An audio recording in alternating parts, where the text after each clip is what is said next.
Hello, everyone. Welcome. I'm very excited about today's meeting. I mean, this is the Transformative Vertical Flight Working Group. This particular group focuses on public services, but we always invite all the working group members to attend our sessions. This is meeting number 99. Today is Thursday, August 21st, 2025. Today we have a very interesting topic. It's a panel discussion of FAA MOSAIC impact on VSTOL, electric propulsion, and eVTOL industry. I have the honor to have our panelists here, uh, Matt Chasen, Mike Hirschberg, Matt Hirschberg, and Lawless. I think many of our members here actually know them very well. So I don't need to spend a lot of time introduce them. Uh, I'll just briefly, for anyone who didn't get a chance to get to know them, Matt is one of the pioneer in the eVTOL industry. He started the lift aircraft back in 2017, developed the single seat Hexa and derivative models. Matt was also he has also founded two other companies prior to Lyft, so he's not a newbie on this front. Lyft has been making major progress in diverse applications and markets with significant international activities. I'll just add a note that I had the chance to fly uh, in the Hexa. I have to say, it's such a blast. I didn't say I piloted because the aircraft actually did 85% of the flying. So, but it was fun. I'm still waiting on my flight. You were piloting command though, importantly, Johnny. You were the legal pilot. There you go. Yeah, Mike, come on down to Austin anytime. Yeah, I bought my ticket for Baltimore, but I'll have to make it to Austin. It's on the list, yeah. Good deal, good deal. And of course, Mike Hirschberg. Most of you know Mike. His new position is principal H2 advisors. But many of us know Mike based on his 14 years as thought leadership as the Vertical Flight Society. He was the executive director and director of strategy. He was a principal aerospace engineer with Centra Technologies, providing support to DARPA and ONR on advanced aircraft and rotorcraft concept. He also worked at the ANSWER in the Joint Strike Fighter program. Now, we're going to ask Mike to tell us what the hell he's doing now in his new responsibility. So, looking forward to it. Lawless, he's the flight test technical fellow at Boeing Aurora. I mean, we all know that how very few fellow are there at Boeing, and being a fellow, you know where he stands technical expertise and so on. He's Aurora flight science subject matter expert, FAA flight analyst DER, tough job. eVTOL flight test council chair, which I get to know Al mainly through that activity and really appreciate Al's leadership on that. He's a career flight test engineer with a background in U.S. Air Force, Civil Academia, Foreign Civil and Certification, as well as UAV. Now he's working eVTOL program for Aurora Boeing in Virginia. He's laying some of the foundation ensuring VTOL aircraft will be safe, whether piloted, remotely piloted, or supervised. But I'm going to ask each and every one of our panel to say a few words about what you guys are focusing on lately. Matt, you want to start? Absolutely, Johnny. Yeah, thanks for having me. It's great to be here. Yeah, quick background on lift aircraft for those of you who don't know, and I'll get into kind of our mission with the business and kind of status. But Lyft, I started back in late 2017 with the strategy of kind of using existing regulations, specifically Part 103, right, the ultralight class, to launch an eVTOL aircraft, right? Actually, the ultralight class already had a lot of the regulatory flexibility that we now see ported over to light sport. And so we saw that as a great, regulatory sort of enabler for eVTOL early on. Now there's some operational limitations, with ultralights that are, expanded under light sport. But we've spent, the last, how many is that? 8 years. Hexa is now, fully operational. So we did, design, development, many years of testing, including under contract with the DoD, number of contracts into production, full production. Well, I say full production, I'd say it's kind of low rate initial, batch production.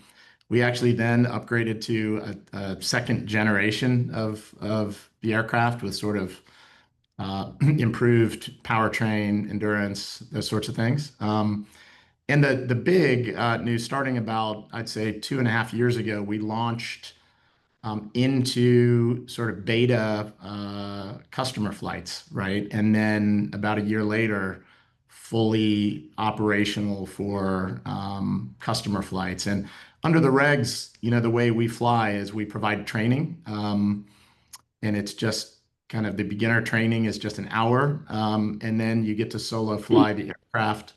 There's no pilot's license required under ultralight rules.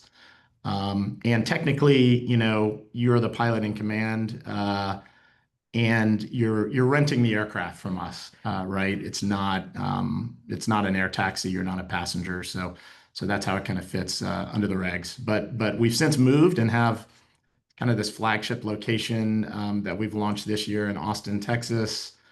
We've also been out on the road, starting a tour in Lakeland, Florida, and some other cities. And I think, as Johnny mentioned, lots of international, flight demos and other activities going on, whether it's recently in Japan at World Expo. We did the opening ceremony, recently in Abu Dhabi, previously in Dubai and Seoul and Saudi Arabia and other locations around the world. That's exciting progress, you have to say. Quick question. Who did the paint job on the Japan exhibit? That's an interesting paint job, right?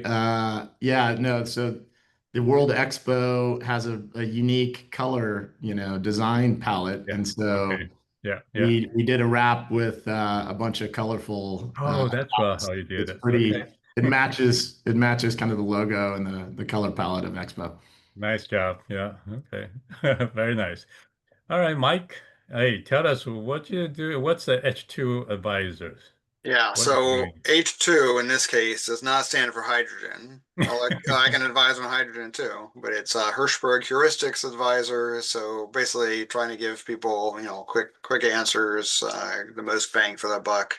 I'm still able to give quick answers. I haven't got much buck, but if I do, I'll get to give you guys some bang for that. But yeah, I'm basically trying to make up for 14 years of sleep deprivation, and make myself useful. So I'm on this call, helping with a couple short courses and lectures on different topics. Trying to give back to the community for education and see if I can move the needle on some of these important technical and regulatory challenges, associated with advanced air mobility, electric flight, hydrogen flight, vertical flight, all the cool things. And yeah, so Matt, now that I have more time, I think I'm super early bird number 254 or something from when you guys first did the sale many years ago. So I got to figure out how to get to Austin or someplace if you get a little closer to the Washington, Baltimore area. Always been a big fan of you guys. Yeah, and I think that's all I got to say. Well, I have to say, the whole community, the whole eVTOL AM industry owes you thanks for the leadership and the dedication and burning midnight oil throughout the years at the Vertical Flight Society. I don't think the industry will be advanced where it is today without your effort and leadership. So thank you very much. Well, thanks, Johnny. You're too kind. All right, Al, you're up. Tell us what you got a lot of responsibility. What's your main focus right now?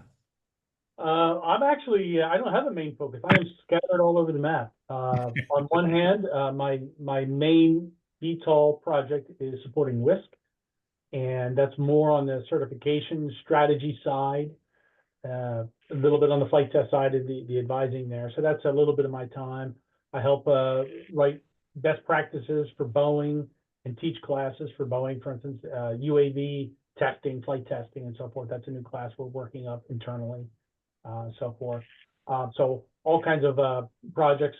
Of course, running the flight test council, the eVTOL flight test council is a piece of what I do. And the purpose of that is it's just like any other professional society, is just a niche talking about these kinds of aircraft and what are the best practices.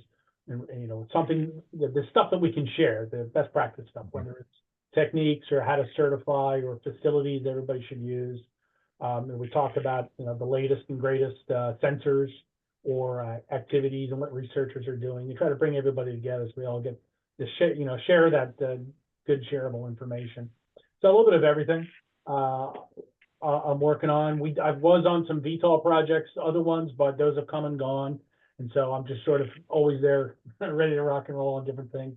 I plan to check out on some of our UASs here at Aurora and one of our twin engine aircraft. So just a little bit of this, a little bit of that. Sounds like a lot of fun. And then on the side, I'm also a consultant DER, and Boeing has given me permission to work a few hours a week as a consultant to help, obviously non-competitive things. So manned VTOL aircraft or Part 23 airplanes or stuff. I can do that also. So not my day job, that's my weekend job. That's good to know. That's very nice for them to give you that flexibility. And now we know. I'm sure direct companies and projects will take advantage of that for sure. Yeah. Okay. Good deal. Thank you. And now let's move into the topic we're talking about. Well, before that, I'm sorry. Just a quick note on some of the, as regularly we do that, some of the forthcoming events and conferences. By no means is cover all the, but just a few I find kind of interesting. Of course, we got the 51st European Rotorcraft Forum. Will be September 9th to 12th in Venice. Hey, nice place. Also, the Commercial UAV Expo, September 2nd to the 4th, which I will be there. So hopefully, if any of you are going to be there, shoot me a note. See you there. And there's also an interesting one. It's called the 39th International Electric Propulsion Conference. It's September 14th to 19th in London. Now, moving forward on the December, there's a third international conference on advanced air mobility systems in Bangkok, Thailand. And of course, a big one, don't forget, the Transformative Vertical Flight 2026 in San Jose this year, January 27, 29th, 2026. So are there any other activities, classes, Danielle? You want to mention something about your class? Yeah, thanks, Johnny. So next week, starting the 26th, we're launching the first ever hydrogen aircraft certification course. And it's 3 weeks, 6 lectures, 12 hours. And it is going to be very valuable for anybody interested in zero emission flight. So it's really for anybody. Mike's one of the teachers. We've got some Transport Canada instructors, EASA certified instructors. So it'll really be a good course to take. And the link is in the chat. I can put it in there in a second. And then also November 5th is our annual Flying High conference, which is virtual half-day event, which you can find on highsky.org homepage. And I'll send you flyers for that. So maybe you can include it in this slide in the future. Thank you. Sounds good. Sounds good. I just want to add to that, since I'm one of the kickoff instructors. So somebody was on LinkedIn saying, "Oh, how many hydrogen aircraft are these people certified?" And well, the answer is 0, because no one's ever certified a hydrogen aircraft before. So this is for anybody who wants to pursue this, is either interested in it or developing hydrogen systems or hydrogen aircraft. And these are the pieces that somebody would need to understand as the regulations are being written, and as the roadmaps, the frameworks come together, like some different philosophies and best practices and lessons learned on how to approach this thing that no one's ever done before. Exactly. And Plenty highly interesting. recommended for regulators to take the course as well. But yeah, it's a historic course. It's never been done. So thank you, Mike, for adding to that. We got to start somewhere. Got to start somewhere. Well said. All right. Now let's just recap a little bit. In last week's working group meeting, Andy went through some of the basics about the MOSAIC. The MOSAICs. So I will not spend too much time going through the next few pages, because I like to listen to our panel more so than I can talk about it.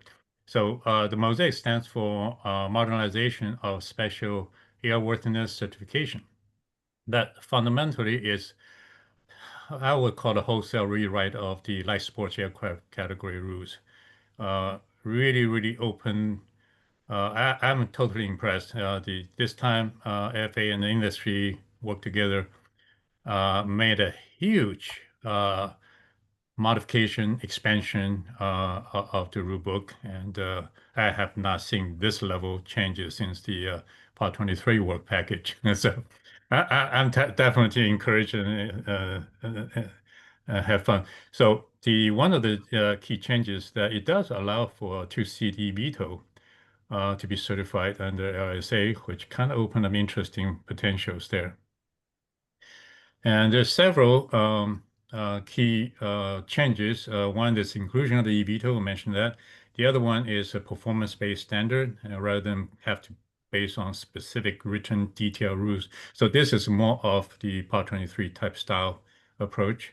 And the eVTOL, the rotorcraft and power lift eVTOL fall in that category. It's currently limited to 2 seats, even though the more conventional LSA class airplane, you could have 4 seats in the airplane, but if you have a light sports aircraft license, you can only carry 1 passenger. So I'm yet to completely comprehend that, but I can see some of the usefulness for that. Expanded operating capability, the weight limit is basically lifted, but the aircraft can go up to 250 knots. That's more than double. And the stall speed increased from 45 to 61 knots for the aircraft that has a stall speed. So also include the retractable gear provision and electric propulsion system, which is a huge inclusion. And some of the impact on eVTOLs, potential for faster certification, potential, not guaranteed, and commercial and recreational use is not for the paying passenger. So there interesting limitation, but for commercial use, personal use, just some limited commercial use that's allowed. And it's reduced barrier to entry. So quite interesting. And some of the key aspect of the application to eVTOL certification is one of the key area, because that's what MOSAIC is really about. But it streamlined the certification process for eVTOL by enabling the certification as light sports aircraft. So as compared to the traditional Part 23 or Part 21 on the eVTOL, larger eVTOL certification. And you can use a statement of compliance rather than the standard type certificate and production certificate. But I have to say that from what I heard, talk to the industry, the light sports industry, the FAA in the past years has somewhat increased the monitoring rather than just everybody do it in their garage. That's not the case. So don't let the rule fool you. You still have to do all the things right. Let me put it that way. And the important feature is removal of the weight limit. So that gives some more flexibility in the design choices and so on. And of course, the pilot training operations are also different. I would love to have Al to brief us a little bit more. What does that mean? I mean, what is required and so on. And of course, there's some impact and implications, innovation. This time the rewrite really opened the door for a lot of innovations. Advancing mobility, even though it's not allowed by rule, the way I understand it, to allow paying passengers, but there may be many other missions operations could still fit under this MOSAIC system. And the investment and the industry growth, because of the open potential, we may see some renewed investment opportunities and interest. We'll see. So with that, basically, that's just some of the pictures of 1 2-seater eVTOL currently in development or in flying operations that may be able to take advantage of the MOSAIC, but not necessarily. So just want to clarify that. Now, with that, I'd like to start some questions. Let's start with Mike. Mike, can you give us an overview from your perspective on the finalized MOSAIC revision? Absolutely. Thanks so much, Johnny. And again, thanks so much for you to pull this together, VFS for hosting it, the other panelists, etc. So I read the original, the draft, the NPRM 2 years ago, came out on July 19th of 2023. The final came out, I think it's July 18th, 2025. I haven't been able to get through the whole MOSAIC, the final rule, partly because it has so much discussion about the different comments. So it has, if you put it in a comment, it talks about the comment and why they took it or not. But just going back to just say kind of the basics. So originally the US came out with the light sport aircraft LSA rules in 2004, so over 20 years ago. And the whole idea was, there's kit-built aircraft, there's experimental aircraft, and ultralights and stuff, and there's a huge gulf between those and the amount of work necessary for a type certification. So they said, well, look, we'll put the onus on industry for light aircraft, small aircraft. The FAA is all about safety. So if there's only 1 or 2 or a few people that are exposed to risk, that doesn't need to get as much testing and verification as something with, 500 people, right? So there's a spectrum, a risk spectrum. The more passengers, the more people you have on your aircraft, then the higher standards of safety it has to be designed and tested against. So basically, over the 20 years, they found that there was really kind of a comparable level of safety to Part 23 aircraft. So they were being built safe, designed safe, operated safe, and so that gave the FAA the comfort, the assurances, and the belief that you could have some larger and more complex aircraft. One of the big, I'll say, travesties of the light sport aircraft, the original 2004 rules, were you weren't allowed to have rotorcraft, no helicopters, no autogyros. So if you wanted to have an ultralight, if you wanted to have an autogyro in this country, you had to build it as a kit.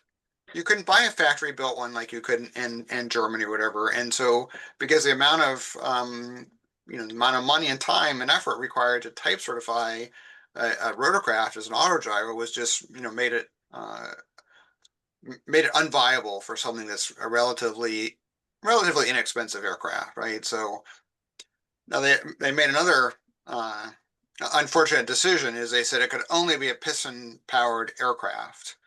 Yeah. In Australia, now they have different light sport aircraft rules in EASA. So there is a Pipistrel Electro that's been flying, been certified as an LSA in Europe for many years.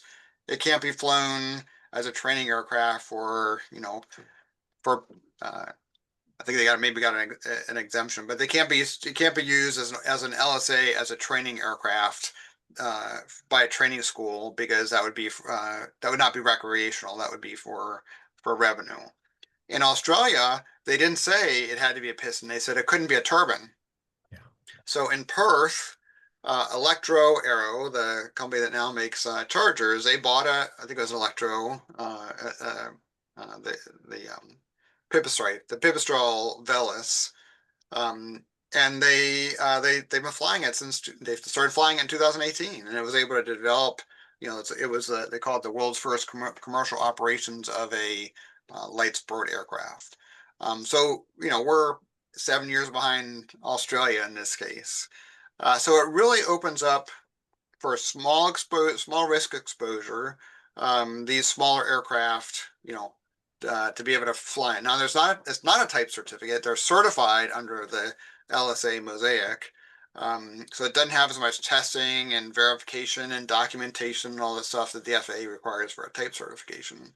But the results to date showed that it could have comparable safety. So that's really exciting. One other distinction I want to make is it's a little confusing because there's a light sport pilot, which is not a private pilot license, and there's a light sport aircraft, which is the aircraft, and they don't 100% sync together. So without a private pilot license, if you have a medical problem or medical issue or whatever, you can still get your light sport pilot, and it's not as restrictive. But with a private pilot's license, you can fly bigger, you fly more passengers in a LSA aircraft. So anyway, just something to remember. It gets very complicated and confusing, but luckily we have some experts here, both on the panel today and also in the audience, who can chime in with their perspectives as well. Yes. Yeah, absolutely. Thanks, Mike. I'm going to turn the tough question to Matt. As an early eVTOL OEM, does MOSAIC affect your current and future efforts? How about the potentials and competitions? Yeah, sure. I'm going to have a kind of unique perspective on this that I'll share because for most people considering type certifying a Part 23, or powered lift or commercial air taxi type eVTOL, these new MOSAIC regulations are a radical simplification of airworthiness standards, right? For us, we are starting with an ultralight class vehicle, which has no airworthiness standards and even more limitations, right? A single seat only, for example. And so for us, this is a really interesting. So we've seen this coming, obviously, for a long time, as the FAA has signaled this for a long time. And so we have already designed and tested our single seat Hexa eVTOL, right, to what we think the standards are going to be, right? That ASTM will publish kind of the consensus for all the different categories of airworthiness. So we think will be sort of easy to conform to the new MOSAIC standards. Now, and for us, MOSAIC unlocks additional use cases and additional flight envelopes. So Part 103 ultralights are limited to flying over uncongested areas. That's a big limitation. And under the new MOSAIC standards, that's no longer a limitation. You can fly over congested areas. Controlled airspace, also, you need specific permission to fly an ultralight in controlled airspace.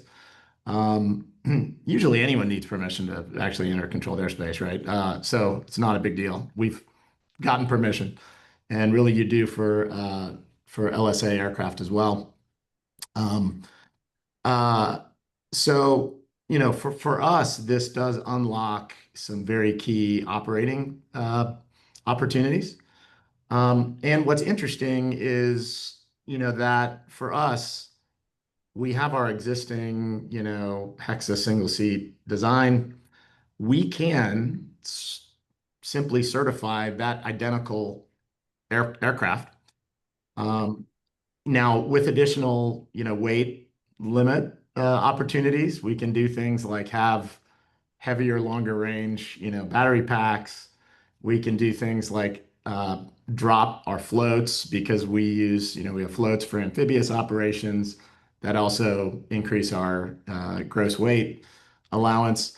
So there is kind of a modified version of the aircraft we already have developed and tested over all this time that we think will be certifiable and unlock additional flight opportunities. So you might, it's kind of for us the best of both worlds. We can have people that can still fly without a pilot's license, right? Yep. Yep. That's a big thing. Some people just want to experience flying and take a scenic flight over, a beautiful uncongested area. That's still possible without a license and with minimal training. Um, you know, as people progress more and they say, well, I want to go A to B and I want to fly over congested areas and I want to fly and land, on my, the rooftop and the parking garage at work, right? That kind of thing is unlocked with MOSAIC. And, it will, of course, require this somewhat new sport pilot's license. So, like Mike said, a key part of these regs is the decoupling of light sport aircraft, the class of the aircraft, with the sport pilot certification. It's now much blurry, more blurry. Yeah. And for us, there still is then a requirement to fly a light sport version of Hexa when that gets approved and certified in the future, will require the sport pilot's license. Now, the FAA has kind of said simplified vehicle operations don't require as much training. They didn't go so far as change the number of hours required to receive that license, although, and this will be a topic we can discuss, there's likely to be like make model specific training for the actual operation under simplified vehicles for particular make models, because the proliferation of different types of aircraft and the different flight controls and what you need to know to operate these safely, even in non-fully automated kind of flight modes, is going to vary heavily by aircraft. So that will be interesting. But for us, this is a little bit of a higher certification bar. Like I said, we've already held ourselves to standards that we've predicted will apply here. I'm seeing my computer is on a bouncy table. I apologize. But yeah, I'll end there. That's kind of our approach to kind of looking at both our ultralight Hexa and a future MOSAIC approved version of Hexa. That's it. Yeah, thanks, Matt.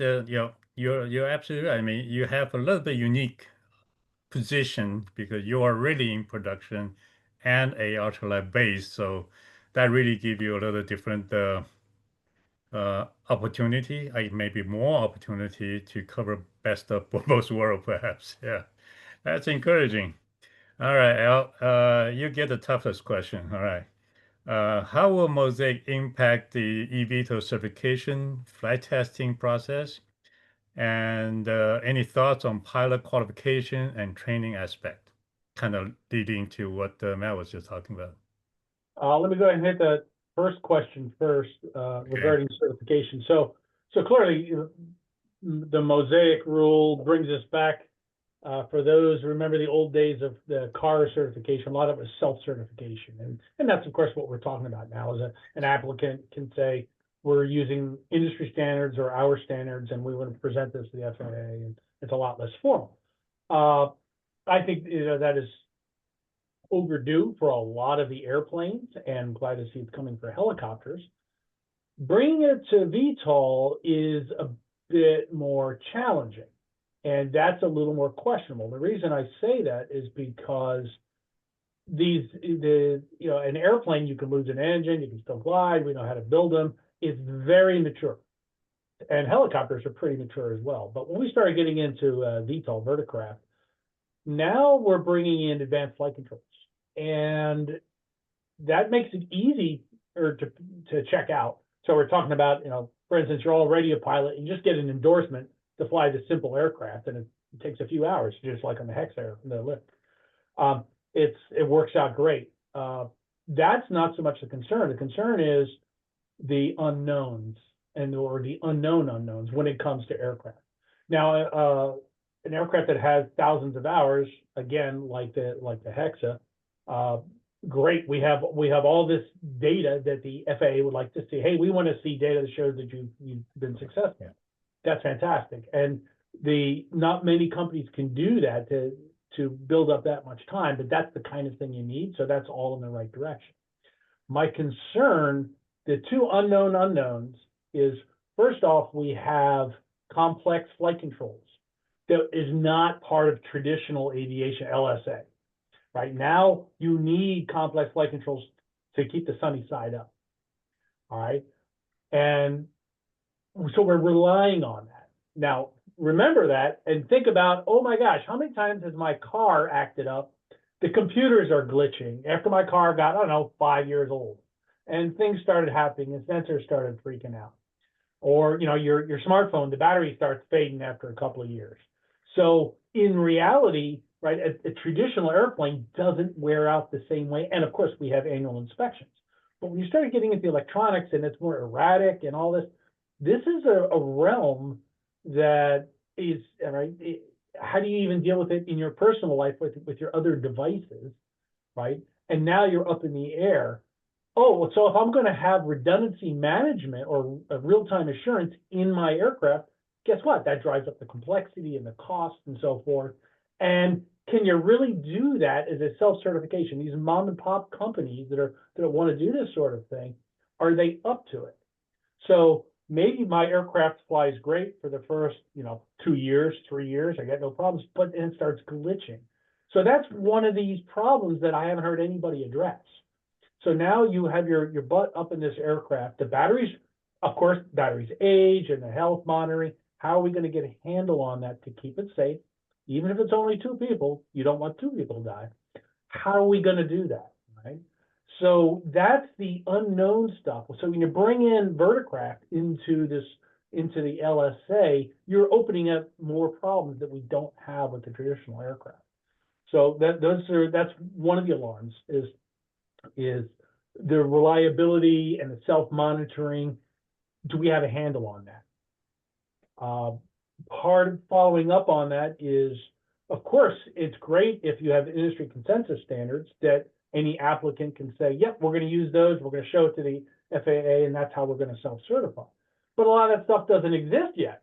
So that means each applicant is kind of on their own, and there's probably going to be a lot of flailing because the regulators don't know what they want yet. If they did, they'd write it down. And it's a building thing.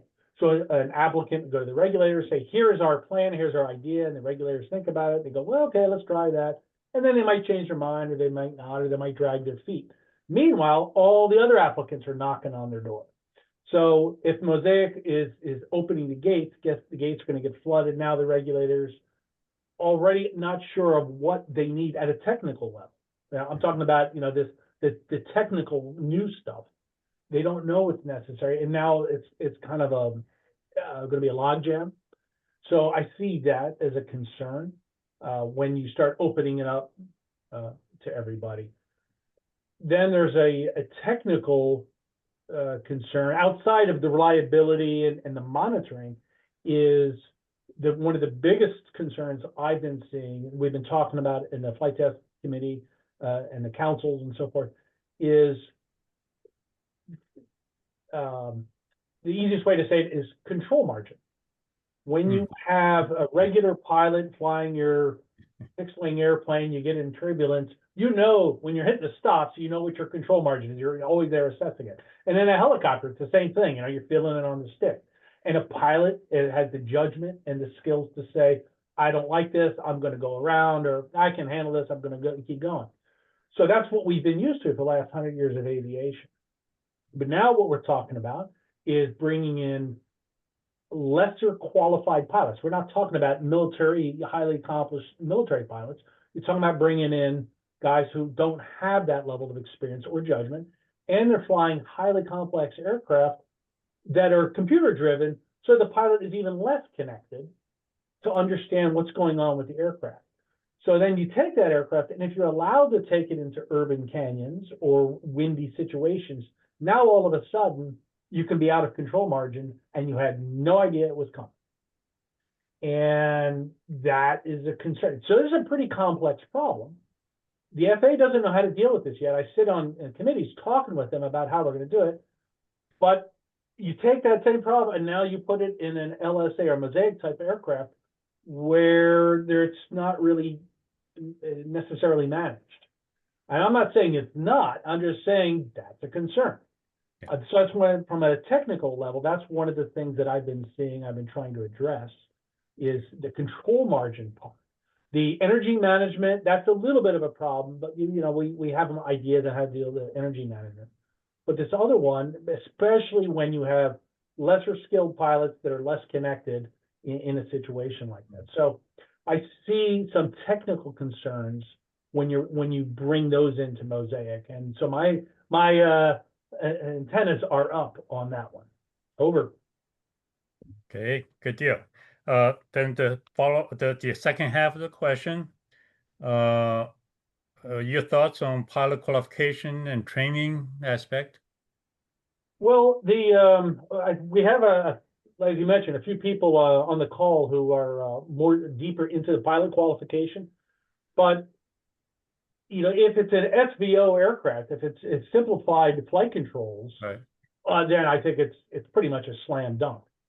You know, if you already know how to read a map and talk on the radio and navigate and respect airspace and do all that, then the stick skills for these aircraft is pretty straightforward. And of course, you have to, if you're a fixed wing person, you have to learn how to do the vertical end. But I don't see that being particularly challenging. For the traditional, and what the FAA came out last year saying to be a powered lift pilot, new world powered lift pilot, all you need is that additional training and a Delta training. right. So I don't have any concerns about that, but you know, what I haven't heard much talk about is taking one of these practices. In fact, we've already discussed, you know, you'll have a private pilot and you can have a recreational pilot, and as you drop down from a private pilot, you're allowed to do less and less. You know, you can't fly at night, or you can't have too many passengers, you can't fly in bad weather, all that sort of stuff. What I haven't heard discussed is, will there be a variation of that for VTOLs? So for instance, if it's a MOSAIC VTOL, will there be allowance or restrictions to say, as has been mentioned, you can only fly over sparsely populated areas, you can only fly over water. So when it goes down, you're okay, or you have floats or something like that. So I think the bigger concern is, what will those pilot restrictions be? It's not so much the pilot training. I think that's pretty straightforward. But if you're going to lower the bar, how far can you lower it and still keep things safe? And what restrictions do you have on what the pilots are allowed to do? And how much do we need to lower? It's a little different assessment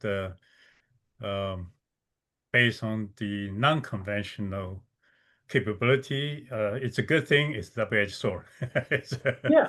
Yeah. And you know, and if these aircraft, you know, they cannot auto rotate, and so operationally, should there be restrictions on them? Fail safe, especially you know, for- how many rotor can you lose or whatever? Yeah, yeah, Yeah, absolutely. right. Yeah, If you lose one, you're automatically going to start towards the ground.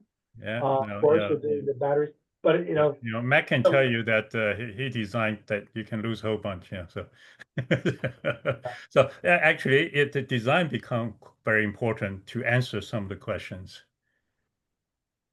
Yeah. Okay. Thank you. And now I'm going to ask a overall question. So please, all three of you, please chime in. How, you know, otherwise I'm not doing my job as a working group lead. How will the new rule benefit the use of eVTOL for public service mission from firefighting, emergency response, disaster relief, medical transport, whatever? Mike, you want to kick in first? Oh, Mike, your mic. Sorry. There you go. I would say, I'm gonna say no, but I'd have to look at the list because there's only a few missions. You know, LSA is intended for essentially recreational private use, but I'd have to look at the list to see what it actually says because there are a few, what, 3 or 4 missions you are allowed to do. Um, I don't think public service is on there though. I know you can with an ultralight, or I know you can in some things. You can do it with a kit autogyro. But I'd have to look at the rule. Okay. Yeah.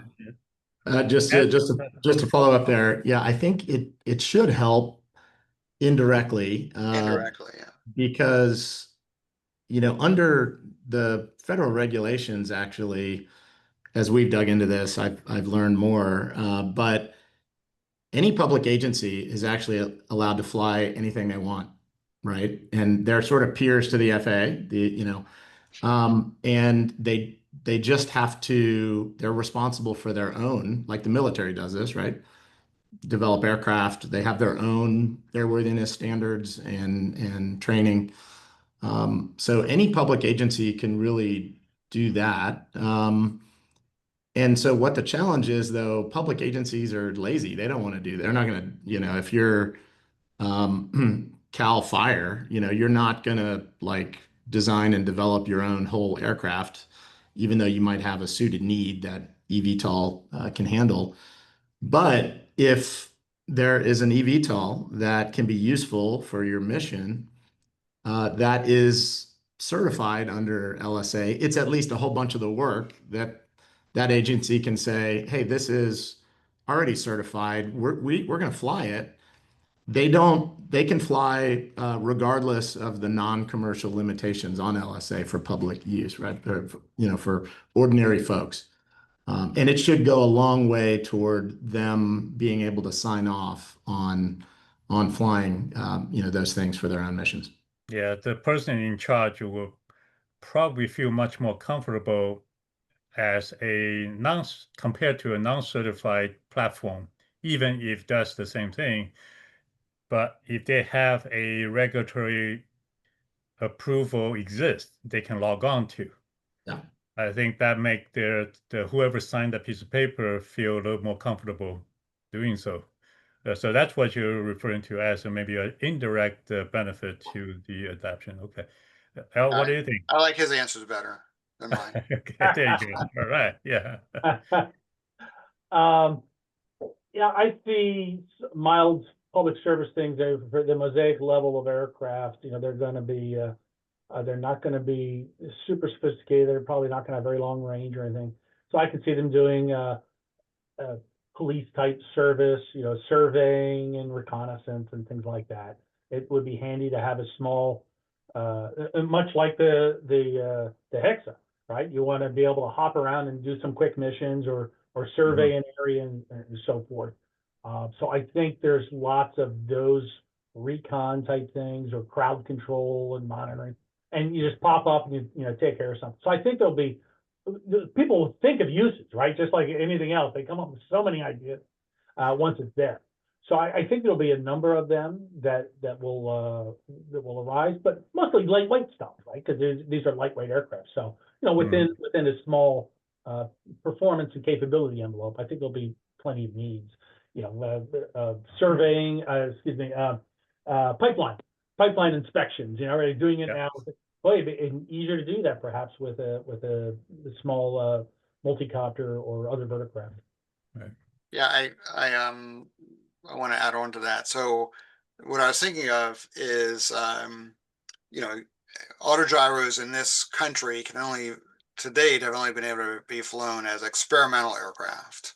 And so there was a police department, I think it was St. Mary's County in Maryland, in Southern Maryland, and they flew an autogyro. It was a single seat, I think, or maybe two seats, single seat autogyro that they flew for aerial surveillance because it was so much cheaper than a helicopter. Instead of paying thousands of dollars an hour, it was, I don't know, tens of dollars an hour or something. So yeah, anyway, the point is it compares to what they might have otherwise available, buying a multi-million-dollar helicopter, or maybe buying a light airplane, LSA airplane, or a helicopter or autogyro. Yeah, at the Utah Olympics, 20 years ago, they flew in Hawk 4 for the Groen brothers, right? It worked out great, and more of that. So it sounds like the opportunity is there, may have enhanced the possibilities, but details to be worked out. Sounds like almost like a case by case, but seems like the framework does offer some expand opportunity and use cases. Yeah, and I'll say also, I mean, it's been now a month and 2 days, whatever, so people are still digesting it, and you got to try to really understand some of these rules and fine lines between this and that, and get clarification from the FAA.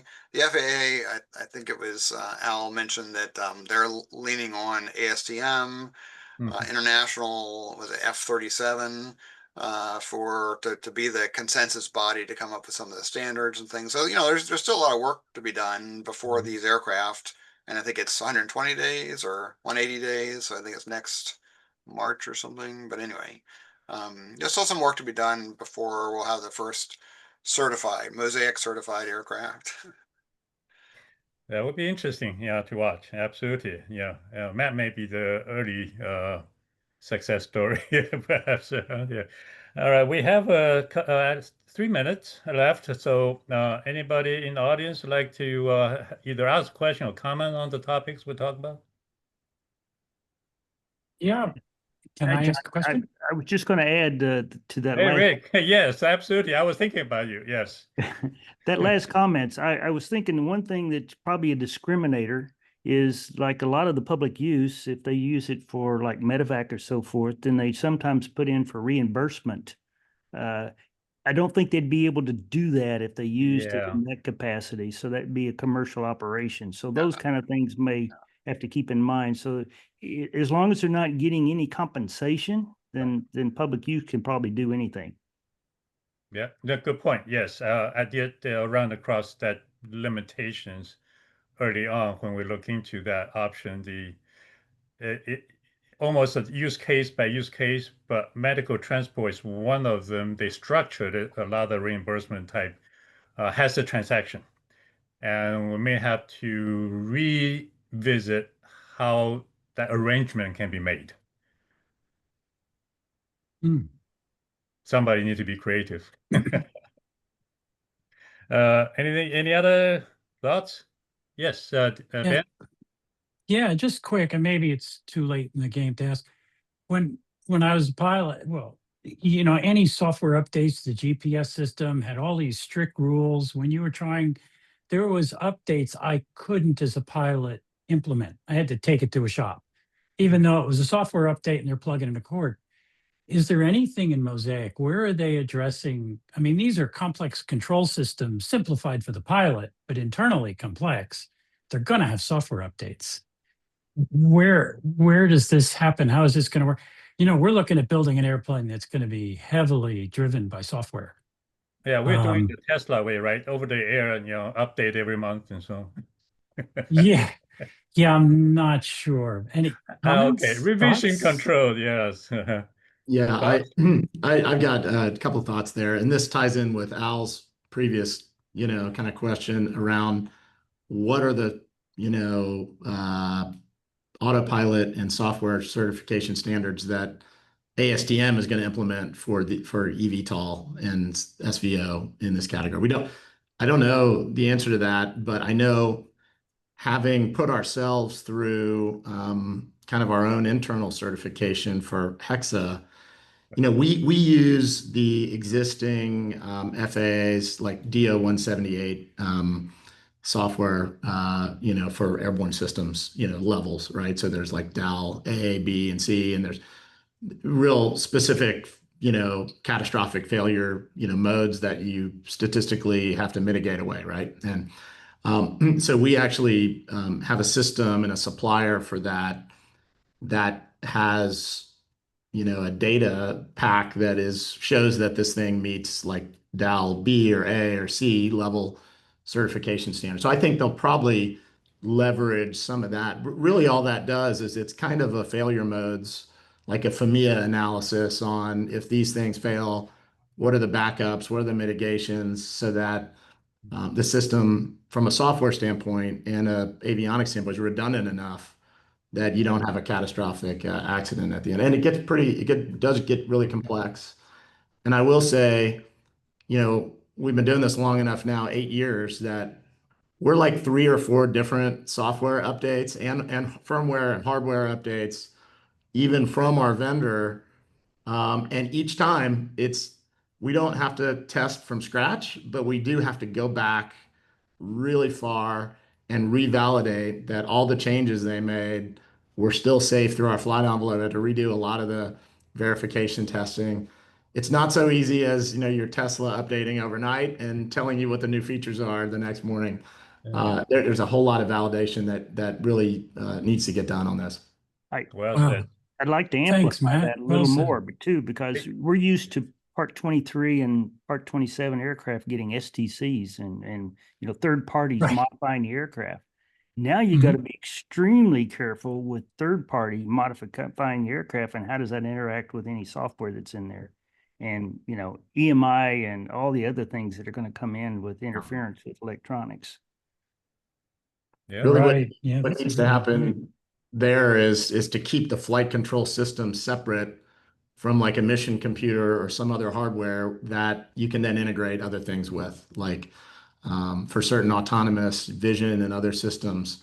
Yeah. You want to keep that core safe flight control and flight envelope totally separate from the rest of your systems. Well, Yeah. and The the Christmas FAA rules light require you to control do logic that. is different, right? Separate from the flight control, core flight control. Well, and the FAA requirements require that. The problem now is if you're self-certifying, where's the scrutiny? Who's going to do that?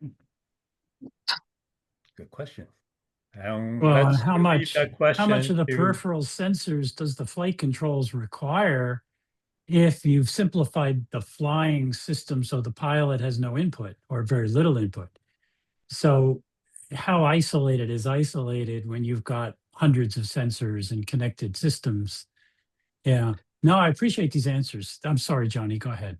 And you know what? This is one of the not the only one, but one of the interesting challenges that we all have to work out together as the industry and work with the FAA together to, I think, based on our discussion today, the MOSAIC open opportunities and possibilities. It hasn't quite answered all the questions that it enables us to do. But personally, I still welcome this the opportunity Oh, yeah. that enable the industry to be a little bit more creative, but we are still responsible for the safety and integrity of the vehicle. So that doesn't change no matter what we do. Yeah, what rule we go by. Well, okay. Our time's up. So I really, really like to thank our panel. It's so interesting. And we may have to follow up with another session in a few months to see how everything is evolving. I have that a would be really interesting. quick request. I'm so sorry to interrupt, Johnny, but we Great. actually had 4 people watch the entire live stream. And I'm wondering if you all can wave and say hi to Wade, Anand, Ty, and Sebastian. Hey, welcome on board. Yeah, Thank you. love to have you Good join the working group all together. So, all right, with that, again, thanks everyone, and I'll see you guys next month. All right. Thanks, Johnny. Thank Okay. you. Thank- Thank you. Thanks, Johnny. Thank you. Thank you. Bye. Bye-bye. Bye.